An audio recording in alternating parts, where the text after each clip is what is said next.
Welcome to the Women's National League wrap for the second week. I'm joined again with Cara and Emma. We're going to be discussing all of this weekend's action. There was a lot of it, I think is fair to say. We'll start with Shelbourne and DLR. Shelbourne only narrowly really saw off DLR Waves, and it was a credit to DLR. They really stepped it up against a really, really good team. Cara, what did you make of the game as a whole? I really enjoyed the game. I thought it was definitely a really interesting game. Shelbourne are brilliant to watch, but DLR really, put it up to them and they made it really interesting for them. And, I thought the game, especially in the first half, it was so fast paced. The ball was changing possession every couple of minutes and it was just really exciting. But I definitely thought, Shelbourne, they probably deserved to win it, but I was really happy that DLR definitely got a goal, and it would have been really exciting if they got an equaliser at the end. But no, it was a brilliant game from start to finish. Yeah, they came really close to an equaliser. Amanda Budden really had to pull off a few good saves there at the end, and I thought she was great all game. Emma, what did you think? DLR, are they far off kind of the standard of Shelbourne and PEAMOUNT? No, I don't think so. And I think that's testament to the work that's been done at DLR Waves. Like, I think they've really hit the ground running this season and they should be delighted with what they've done so far. Like, that was just their first defeat. And so it shows how far they've come. And as you say, some really big performances there. I think it's worth mentioning definitely Carla McManus's goal. When I saw it, I was like, Jesus, that was a nice finish. But it wasn't until I saw the behind the goals angle that I actually was like, it was moving all over the place, the ball, like the dip and then the swerve at the end. Like, poor Amanda Budden, like, to be fair to her, like, there wasn't a lot she could have done, and I don't think that was that apparent on the live stream. It was only until afterwards when we saw that behind the goals angle.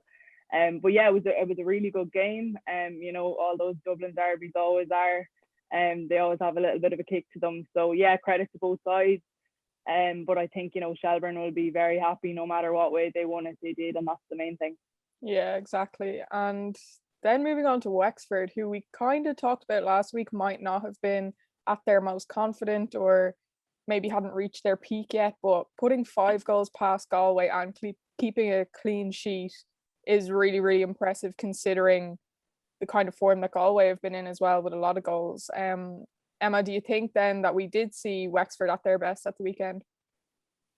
I think we definitely saw them up a level or two. I'm not sure if it was their best, but the standards are so high down there. Like, 2020, a season without silverware, they'll see that as a failure. And simple as, even just speaking to Kylie Murphy, she speaks to the team, but like, they'll take huge confidence from that 5-0 win over Galway. Like, that's massive because Galway are a very good team, and they had, albeit there was an own goal, they had 4 different scorers. Loads of positives to take from it, and I think they'll only push on from here. Like, and it'll do them the world of good after the kind of slower start maybe to the season they had, and they'll be disappointed after that opening day against PEAMOUNT still. But I think, yeah, definitely we've seen them up a level, and with Lauren Kelly yet to come back into the fold and things like that, they're only going to get better. So I think, yeah, it's definitely going to be an upward trajectory with Wexford this season. And Cara, do you think they're just going to keep building, keep getting better? Yeah, I'd say this, like what Emma was saying, it's a real confidence boost for them. And, Galway are a really good side. I do think Galway were unlucky. They had that own goal and then things kind of just snowballed from there. And I'm sure they won't be happy with, their performance. But I think it'll be a confidence booster for Wexford. I think, they'll be coming up against PEAMOUNT again, against the Shelbournes, those teams that they'll really want to beat to get good points on the board. But I do think it was probably an important win for them, that they know that they can, like that, have such a variety of scorers, score from all over the pitch, and to get a really good win like that will definitely probably do them the world of good. Yeah, definitely. And then Cork and ATHLONE had a draw, a bit of late drama in that game. Cork still in search of their first win. I'd say they'll feel really disappointed after that game. But Cara, what's stopping them? Why can't they finish out the games? I just don't know. And, I really feel for them because they're a really good side. And, I suppose they're a very young team. So maybe they're just trying to build that bit of experience. I know from kind of speaking to them after games that I've been at where they've been playing, they're saying, it's great we're able to come back from being goals down and we're able to maybe get ahead, but then we let another goal in. And, they were kind of just struggling to get that winning goal. So I think their games are always really exciting. They score loads of goals. There's plenty of drama in their games, and it's really entertaining to watch. But yeah, they'll probably be really disappointed that they're still looking for a win. And I don't know what they're going to have to do, because they have the goal scorers, they have the players. So I don't know what is stopping them just getting over the line there. And Emma, just coming to you about the last game from Sunday, PEAMOUNT and Treaty. Another 3-0 win for PEAMOUNT, another clean sheet. The win streak continues. What's it going to take to beat them?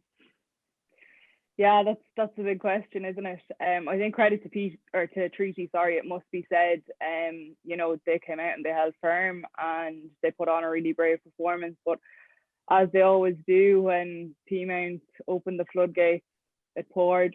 They just turned on the style, and they can do that each and every time. I suppose, what does it take to beat them? That is the big question. I suppose probably just an off day for PEAMOUNT and a very, very, very on day for their opponent. I don't know, I don't really see it happening anytime soon, to be honest. They're such a professional outfit.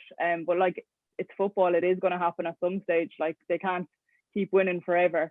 But yeah, I think probably just an off day for them, and very much an on day for whoever they're facing. But even, as I say, you go back to that first game of the league with Wexford, and if Wexford had to have scored that penalty, we could be looking at a completely different story now. It's just the way things go, and that's football at the end of the day.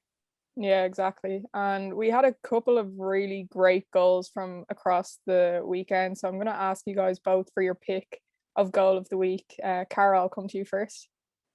I have to go with Carla McManus's goal for DLR Waves. I was there to see it in person, and I just thought it was unbelievable. It came at a really good time in the game. They were really pushing to look for a goal. And when I spoke to Carla after the game, she said when she was coming on as a substitute, they were just saying to her, whoever's going on, just shoot and just take your chances and just go for it. So she said, when the ball came to her, she just said, oh, it's now or never, I'll have a go. And I was like, what a brilliant goal to have, and what an impact sub. So yeah, I have to go with Carla McManus's goal this week.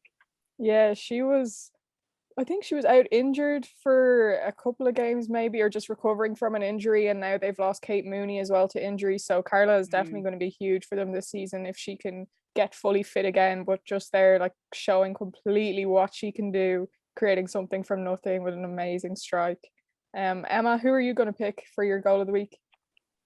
I have to go with Ellen Malloy. I was pretty torn between Carla McManus and Malloy, but I think just what Ellen Malloy did, it was just spectacular. Even just the whole build up from the throw in, the Zidane roulette turn, that on its own was something special. And then the 1-2 with Kylie and the finish she produced, she's just a special talent. It's scary to think that she's only 16 and she's absolutely one of the best players in this league. And how bright her future is ahead of her. People are trying not to put too much pressure on her, but she seems to take it all in her stride. And if she keeps doing things like this, people can only talk about her. But yeah, I just thought it was a spectacular goal, the whole thing. And it was definitely the highlight for me in that Wexford win. Yeah, definitely. I think something that really just impresses me about her is her confidence for a 16-year-old. Yeah. It's not easy to come into a senior league and kind of dominate the way she does. But yeah, fair play to her, fair play to Carla as well, and to all the goal scorers over the weekend. That's all we really have for this week. There's another exciting weekend of fixtures to come. All games as usual will be streamed on LOI TV. But thanks guys again for joining me, and I'll see you both next week. Thanks, Alice. See you then, Alice. Thank you.